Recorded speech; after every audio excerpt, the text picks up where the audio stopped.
Bismillahirrahmanirrahim. My dear students of first year, Assalamu alaikum. Welcome to my channel, Watch to Lead. Your teacher, Shabana Parveen Malik is here. Let's get started. आज बेटे हमने क्या पढ़ना है? Necklace necklace की जो narrative है, ये नैरेटिव टाइप ऑफ ऐसे है, इसको पढ़ेंगे बेटे। एक नज़र ये प्री रीडिंग एक्सरसाइज देख लें। इसमें जो इंपॉर्टेंट चीज़ है वो मैंने मार्क की है आपके लिए। ये पॉइंट देखिए बेटे, analyse how writer has used language and style. बेटे लैंग्वेज और स्टाइल क्या होता है? लैंग्वेज और स्टाइल जो राइटर का होता है ना, वो इसको आप आसान लफ्ज़ों में चॉइस ऑफ वर्ड्स कह लो कि राइटर किस तरह कौन सी वोकैबुलरी यूज़ करता है, और फिगरेटिव स्पीच उसने कौन से इस्तेमाल किए हैं। आपको पता है ना फिगरेटिव स्पीच क्या होती है, जिसमें सिमिली, मेटाफर, पर्सोनिफिकेशन, इस तरह की चीज़ें हम यूज़ करते हैं। फिर उसका सेंटेंस स्ट्रक्चर किस तरह का है, बस यही चीज़ें, और अरेंजमेंट ऑफ सेंटेंसेस, यही चीज़ें सारी स्टाइल या लैंग्वेज कहलाती हैं। ठीक है, उसके बाद ये नेक्स्ट पॉइंट जो है जिसको मैंने हाईलाइट किया है, point of view, ideas and issues. Issues क्या है, क्या प्रॉब्लम कौन सा उसने आपको स्टोरी के अंदर दिया है। और दूसरा ये पॉइंट ऑफ व्यू है ना बेटे, ये बहुत इंपॉर्टेंट है राइटर के लिए। जब भी आप स्टोरी लिखना चाहते हैं तो आपको पहले डिसाइड करना पड़ता है कि आपका पॉइंट ऑफ व्यू क्या होगा। आप फर्स्ट पर्सन चूज करेंगे, जो कि एकेडमिक राइटिंग में ज़्यादातर इस्तेमाल नहीं किया जाता। Third person point of view is more suitable for academic writings. Okay, और ये मैं फिर आपको किसी वक्त डिटेल से समझाऊंगी बेटे कि पॉइंट ऑफ व्यू क्या होता है। उसके बाद थर्ड पॉइंट है comprehend interpret text by applying critical thinking. बेटे आपकी ये जो बुक है ना, इसमें हमेशा वो आपकी ओपिनियन मांगते हैं, आपके व्यूज़ मांगते हैं, ताकि आपके अंदर ये क्रिटिकल थिंकिंग डेवलप हो सके। आपको पता चले कि आपने किसी भी टेक्स्ट को किस तरह एनालाइज करना है, किस तरह क्रिटिसाइज करना है। ठीक है, तो और आपको टेक्स्ट को देख के आप अंदाज़ा लगाएं कि इसके मॉरल थीम्स क्या होंगे, लैंग्वेज कौन सी यूज़ की गई है, और वो मैसेज क्या दे रहा है राइटर आपका। ओके, ये प्री रीडिंग के क्वेश्चंस हैं बेटे नेक्स्ट पेज पे, जहाँ पे स्टोरी शुरू हो रही है। नैरेटिव आपका, what makes you a happy person. बेटे ये तो वर्बली है ना, तो आप इसमें डिफरेंट लोगों की डिफरेंट ओपिनियन, डिफरेंट बच्चों की होती है। मैं आपके साथ स्टूडेंट्स के ही व्यूज़ शेयर कर रही हूँ। मुझे कुछ बच्चों ने कहा they are happy when they are having the company of their friends, और कुछ तो थे उन्होंने कहा I am happy when I am with my friends, और कुछ ने कहा कि solitude, they love they enjoy their solitude. और कुछ बच्चों ने ये कहा कि वो जब मेडिटेट करते हैं, जब प्रे करते हैं, जब दुआ मांगते हैं, they feel happy at that time. And there was a student who gave me a very different answer from others. उसने कहा I am happy when I see that people around me are happy with me. So this is a source of happiness for me. If my parents, my teachers, and some other people who are associated with me, I see when they are happy, then I become happy also. So that was the feedback from the students which I have shared with you people. Okay, necklace reading text हम शुरू करते हैं बेटे। Necklace, Mathilda. Mathilda was a pretty charming middle class girl. Mathilda कौन है बच्चे? आपका जो सेंट्रल कैरेक्टर है, जो आपकी हीरोइन है इसकी, उसका नाम मिथिल्डा है। ओके, उसके बारे में हमें ये बताया गया है कि वो योर हीरोइन मिथिल्डा, और राइट, वो ये बेटे फ्रेंच नेम है, इंग्लिश में हम इसको मिटिल्डा बोलेंगे। Was a pretty charming middle class girl. She was married to Loisel, a clerk. Loisel के साथ ही बता दिया कि वो क्लर्क था, उसका हस्बैंड मेल कैरेक्टर आपके स्टोरी का। Who worked in the ministry of education, though born and married in a modest family. Modest means middle class family. She always dreamed about being rich. उसकी हमेशा ये ख्वाब था उसका कि वो बहुत अमीर हो जाए, अमीर बन जाए। जबकि उसकी शादी जो थी एक मिडिल क्लास आदमी के साथ हुई थी, वो खुद भी मिडिल क्लास से बिलोंग करती थी, जो क्लर्क था लॉयजल। She was unhappy because she couldn't afford fine clothes and couldn't attend grand parties given and attended by the elite of the city. अब वो बेचारी चूंकि मिडिल क्लास से ताल्लुक़ रखती है, तो जो एलीट क्लास की, जो रॉयल क्लास होती है, उसकी जो पार्टीज़ हैं वो ना वो उसको इनवाइट किया जाता है, ना वो अटेंड कर पाती है। तो वो इस बात से बड़ी उदास थी, क्योंकि ये बेटे एक तरह की ग्लैमरस गर्ल है ना। वो चाहती है कि वो पार्टी के अंदर मतलब लोगों की तवज्जो का मरकज़ बने। ये इस तरह की लड़की है जिसकी इस तरह की ख्वाहिशात हैं। She always dreamed of owing a large collection of fancy clothes and expensive jewellery. वो हमेशा ख्वाब देखती है कि उसके पास बड़े एक्सपेंसिव कपड़े होंगे और ज्वेलरी होगी, but of course she couldn't afford them, लेकिन वो नहीं अफोर्ड कर सकती। One evening her husband handed her an invitation. एक शाम को उसके हस्बैंड ने उसको एक इनविटेशन दिया। Excited she open it and found an invitation to a grand party at minister's mansion, जो कि मिनिस्ट्रल के घर पे, उसके किले पे पार्टी थी, तो उसका इनविटेशन था।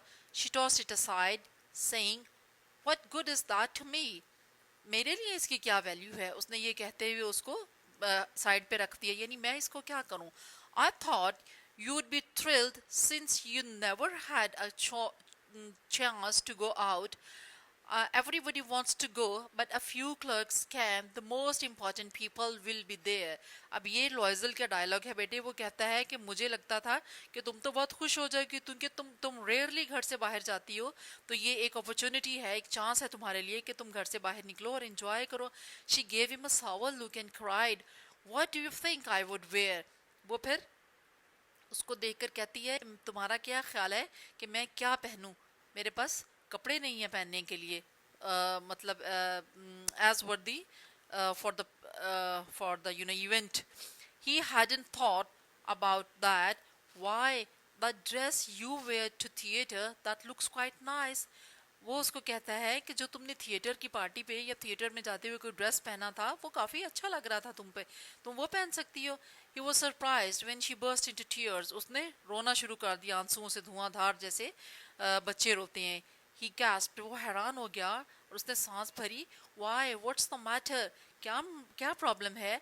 Using all her willpower, she stopped crying. उसने बड़ी मुश्किल से कहते रोना बंद किया। Oh, nothing. I don't have any pretty dress, so I can't go to that party. मेरे पास अच्छे कपड़े नहीं हैं, लिहाजा मैं पार्टी पे नहीं जाऊंगी। He asked her, how much would the right outfit cost? कोई अच्छा लिबास उस पार्टी के लिए जो तुम्हें सुटेबल लगता है, उस कितने का होगा? She thought it over for several seconds. She thought of her allowance and about how much her husband might give her. उसने सोचा कि उसका हस्बैंड उसको कितने पैसे दे सकता है और कितना अलाउंस उनको मिलता होगा। Finally she answered, I'm not exactly sure. Maybe I could manage with 400 francs. मुझे यकीन नहीं है, लेकिन मेरा ख्याल है कि अगर तुम मुझे 400 फ्रैंक्स दे दो तो मैं मैनेज कर लूँगी। He was saddened because he'd saved that much for a rifle and planned to go hunting with friends. Poor Loisel, वो उदास हो गया और उसने सोचा था कि वो पैसे इकट्ठे करके एक राइफल खरीदेगा और अपने फ्रेंड्स के साथ हंटिंग पे जाएगा, शिकार पे, लेकिन अब वो सोच रहा है कि वो पैसे मैं उसको दे दूं। सो however he said, all right, I'll give you 400 francs. मैं तुम्हें दे देता हूँ 400 francs. फ्रैंक्स बेटे करेंसी है फ्रांस की। As the party neared, Matilda seemed sad. जैसे पार्टी का वक्त करीब आ रहा था तो मेटिल्डा फिर उदास थी। अब क्यों उदास थी वो? She was upset, although her outfit was ready. हालांकि उसके कपड़े तैयार थे पहनने के लिए, ड्रेस बिल्कुल रेडी था, but again she was sad. One evening her husband asked, what's the matter? एक शाम फिर दोबारा उसने पूछा कि अब क्या प्रॉब्लम है। She answered, I'm embarrassed not to have any jewelry. मेरे पास तो है ही नहीं ज्वेलरी पहनने के लिए। Her husband said, borrow some from your rich friend, MME Forestier. You're good enough friends to do that. तुम्हारी बहुत अच्छी फ्रेंड है फॉरेस्टियर, तुम उससे बोरो कर लो ज्वेलरी, तुम्हारी वो अच्छी फ्रेंड है और वो तुम्हें दे देगी। She said, why didn't I think of that? और मुझे इसका ख्याल ही नहीं आया। The next day she went to her friend who offered her a large jewelry box and said, pick out something my dear, अपना पूरा ज्वेलरी बॉक्स उसने उसके आगे रख दिया, उसको कहती है कि तुम इसमें से कुछ चूज कर लो, ले लो जो तुम्हें चाहिए। मिथिल्डा फाउंड अ डायमंड नेकलेस, उसने मिथिल्डा ने देखा कि उस ज्वेलरी के अंदर एक डायमंड नेकलेस भी था। हर हार्ट ब्रीथ फास्टर, उसका दिल धड़कने लगा। एंड हर हैंड्स शूक, हाथ कांपने लगे। When she picked it up, जब उसने उसको उठाया, उस बॉक्स में से निकाला, हाथ में पकड़ा। खुद आई बोरो दिस वन, क्या मैं ये ले सकती हूँ? She asked. Why, of course, why not, वो कहती ले सकती हो। She hugged her friend and took with her the necklace, उसने वो उठाया, उसको अपनी दोस्त को हग किया खुशी के मारे कि इसने मुझे ये डायमंड का नेकलेस दे दिया पहनने के लिए, और फिर वो लेकर वापस आ गई। Finally the party night came. Matilda was the center of attention at the party. This is what she wanted. Okay, अब पार्टी का दिन आ गया था और वो बहुत खुश थी क्योंकि वो हर हर बंदे की तवज्जो का मरकज थी। द प्रीटीएस्ट वन देयर, सबसे खूबसूरत लग रही थी। She was stylish, warm, smiling and very happy, कि वो सबसे मुनफरिद, सबसे अलहदा उसकी स्माइल और उसका dress elegant. So everybody including the minister noticed her, जिसकी पार्टी पे गई थी उस मिनिस्टर ने भी उसको नोटिस किया, उसको देखा। शी डांस ट्राइफुली and had a wonderful time there, उसने डांस अपना जो बॉल डांसिंग करते हैं बेटे ये लोग, उसको एंजॉय किया और बड़ी वंडरफुल पार्टी रही उसकी। Around 4 o'clock the Mathilda took a shabby cab and return home with her husband. तकरीबन जब 4 बज गए सुबह के तो फिर उन्होंने एक कैब ली, सस्ती सी टैक्सी में बैठे और अपने घर आ गए। Before she went to bed, she thought of giving herself the last look in the mirror with the jewelry and fancy dress. अब उसका दिल चाहा कि उसने इतना अच्छा ड्रेस पहना है और ज्वेलरी पहनी है तो एक दफ़ा सोने से पहले वो अपने आप को शीशे में देखे। She noticed that the borrowed diamond necklace was gone. She cried out. उसने देखा कि उसका जो नेकलेस था, जो उसने बोरो किया था diamond necklace, that was missing. Her husband said, "What's wrong?" Upset, she turned toward him. I, I don't have my friend's necklace. मैंने अपना फ्रेंड का जो नेकलेस था वो मेरे पास नहीं है। That's impossible, he shouted. ये नहीं हो सकता, उसने कहा। They searched everywhere in the apartment but found nothing. उन्होंने हर तरफ देखा अपने अपार्टमेंट में लेकिन उनको कहीं नहीं मिला। He retraced their steps searching for hours, उसने घंटों तक बेचारे ने जिस रास्ते से वो आए थे उस रास्ते में बाहर निकल के रिट्रेस किया, यानी अपने ही फुटस्टेप को फॉलो किया, देखा कि शायद कहीं रास्ते में गिरा हुआ हो पर नहीं मिला। Her husband came in around 7 o'clock in the morning. My goodness, बेचारा सारी रात ढूंढता रहा उसको। आई मीन 4 o'clock वो घर आए थे, 7 o'clock तक वो ढूंढता रहा तो उसको वो कहीं नहीं मिला। He'd had no luck finding the necklace. Bad luck. Unfortunately, he found it nowhere. By the end of the week, they had given up all hope. पूरा हफ्ता गुजर गया, उन बेचारों की सारी उम्मीदें ख़त्म हो गई वो नेकलेस मिलने की। Loisel was dejected and horrified. अब बेचारा he was feeling heartbroken और बड़ा खौफज़दा था कि what would he do now. He said, "We must replace the necklace." ये उसने सोल्यूशन दिया कि हमें नेकलेस को रिप्लेस करना चाहिए, यानी उसकी जगह हमें कोई और नेकलेस देखना चाहिए। They found a necklace exactly like the first, उन्होंने मार्केट में वैसा ही देखा बिल्कुल। इट कॉस्ट 40,000 फ्रैंक्स, ये 40,000 फ्रैंक्स का था। But they could get it for 36, इन्होंने वो 36 में बाय कर लिया, हालांकि 40 का था लेकिन उसने कंसेशन कर दिया होगा उनको तो उन्होंने वो 36 में खरीद लिया। बेटे it means a lot, 36,000। Okay, Loisel had 18,000 francs he had inherited from his father. उसने अपने फादर की तरफ से वर्षे में जो पैसे पाए थे वो 18,000 थे। He borrowed the rest, बाकी उसने उधार लिए। He got 1,000 francs from one, 400 from another, 100 here, 60 there. उसने कुछ पैसे इधर से लिए, कुछ उधर से लिए, कुछ दोस्तों से लिए। He borrowed the rest of the money from money launderers on very high interest. Money launders पता है ना बेटे कौन होते हैं? जो पैसे उधार देते हैं आपको और बहुत हाई इंटरेस्ट पे, सूद पे पैसे देते हैं आपको। तो उससे उनसे उस बेचारे ने उधार लिए पैसे बहुत हाई इंटरेस्ट पे। ये जो हाई इंटरेस्ट होता है ना, इट सक योर ब्लड अनटिल यू पे द मनी। जब तक आप पैसे नहीं देते, उनका वो वापस नहीं करते, आपका ये खून चूसने वाली लीचीज होती हैं बेटे, जोंक जिसको कहते हैं। यहाँ पर मुझे उसकी विलियम शेक्सपियर का एक प्ले याद आ गया, मर्चेंट ऑफ वेनिस। अगर बच्चे इंटरेस्टेड हों तो उसका ज़रूर पढ़िएगा, मर्चेंट ऑफ वेनिस। उसमें भी वो जो एक हीरो का फ्रेंड होता है, वो इसी तरह मनी लॉन्डर से अमाउंट लेता है, पैसे लेता है। जब वो नहीं उसको कर पाता तो उसने शर्त लगाई होती है कि वो शर्त रखी, कंडीशन रखी होती है अपनी उसके अंदर, वो जो बनाते हैं आप अग्रीमेंट, कि अगर तुमने मुझे वापस नहीं किए तो मैं तुम्हारा पाउंड ऑफ फ्लैश लूंगा, यानी 1 पाउंड गोश्त तुम्हारे जिस्म से उतारूंगा। तो वो उसने कहा कि ठीक है उतार लेना। वो बेचारा पैसे नहीं वापस कर पाया, लेकिन he was lucky enough, because he was having a very witty fiancée, intelligent women। उसकी ज़िंदगी में एक अक्लमंद औरत थी। उसने ये कहा उसको, वो जो था मनी लॉन्डर, उसको कहा कि ठीक है, इसमें अग्रीमेंट के अंदर ये लिखा है कि तुम 1 पाउंड ऑफ फ्लैश लोगे, इसका तो ले लो, लेकिन मेरी शर्त ये है कि एक कतरा भी खून का नहीं बहना चाहिए, क्योंकि ये जो ब्लड शेड है ये इसमें नहीं लिखा हुआ। तो आपको पता है ना बेटे, it was obvious how he can take the flesh without shedding the shedding blood. खून बहे के बगैर तो उतरता ही नहीं है गोश्त, जैसे ही गोश्त काटा जाएगा तो खून निकलेगा। तो इस तरह उसकी फियांसी ने उसको बचा लिया। लेकिन यहाँ पे लॉयजल जो है वो बहुत सिंपल आदमी है, और मिटिल्डा खुद भी इतनी अक्लमंद नहीं है। बेचारे ने फिर उनको अपना वो उसको फेस करना पड़ा। Anyway, let's come back to the topic, Merchant of Venice by William Shakespeare, if you are interested to read it.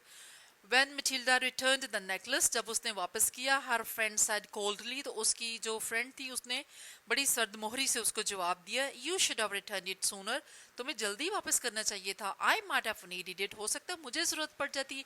MME Forrest here didn't open the case, उसने वो केस, वो बॉक्स जिसके अंदर नेकलेस मौजूद था, वो खोल कर भी नहीं देखा, और उस ले लिया और उसको 2-4 बातें सुना दी। मिटिल्डा ब्रेवली फेस्ड बीइंग पुअर, अब इसने चूंकि गरीब औरत है तो उसने जो उसने बातें सुनाई है उसकी फ्रेंड ने, उसको वो सुननी पड़ी। The debit had to be paid, कर्जा तो अदा करना था, and she would pay it, और वो इसी से खुश थी कि उसने वो अदा कर दिया।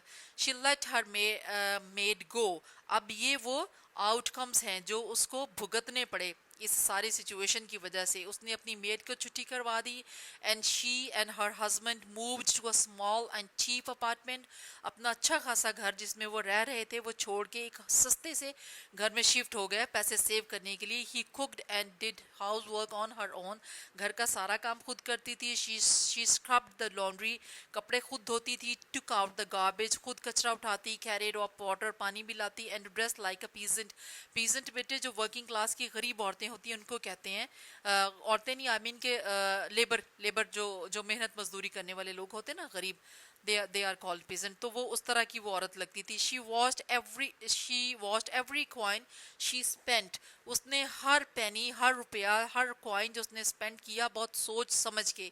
she bargained for food with the fruit dealer, the grocer and the butcher, and they insulted her, बेचारी एक एक पैसे के लिए बार्गेन करती थी, सब्जी खरीदते हुए, ग्रोसरी करते हुए और गोश्त खरीदते हुए, और वो उसको इंसल्ट करते थे, बातें सुनाते थे। her husband worked evenings as a bookkeeper, शाम के तौर पे वो बुक कीपर के तौर शाम के टाइम में बुक कीपर की जॉब करता था। And at night copy documents for 5 sauce a page, और रात को 5 पेनी कह लो बेटे, इसको जो पैसे होते हैं उसके लिए बेचारा वो डॉक्यूमेंट्स कॉपी करता था। This lasted for 10 years, my goodness, 10 साल तक उन्होंने ये काम किया। Finally all the debts and interests were paid. After 10 years of hard work, they were able to pay all the money, right? Matilda looked like an old woman now, अब वो बूढ़ी लगती थी। Sometimes she'd remember when she had been so beautiful and admired, कभी वो खूबसूरत भी हुआ करती थी और लोग उसकी तारीफ करते थे। What if she hadn't lost the necklace? Who knows how little there is between joy and misery। बेटे ये वो लाइन है जब उसने रियलाइज़ किया है कि उसने क्या मिस्टेक की थी और उसकी वजह से क्या आउटकम्स उनको भुगतना पड़े। कौन सी लाइन बचे?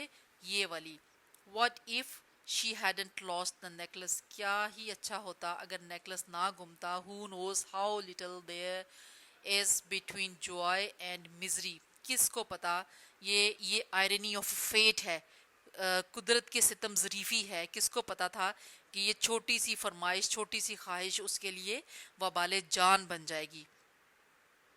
So then one Sunday she went for a walk. She saw a woman strolling with a child. वो walk के लिए गई और उसने वहाँ देखा कि एक औरत जो थी वो अपने बच्चे के साथ वहाँ चहलकदमी कर रही थी. For rest year she still looked young and beautiful. इसने देखा कि वो MME Forest year थी और इसको वो बिल्कुल young लग रही थी जबकि ये बूढ़ी हो गई थी. MME Loisel went toward her friend saying hello Jen. Yenna in French and Jenna in English.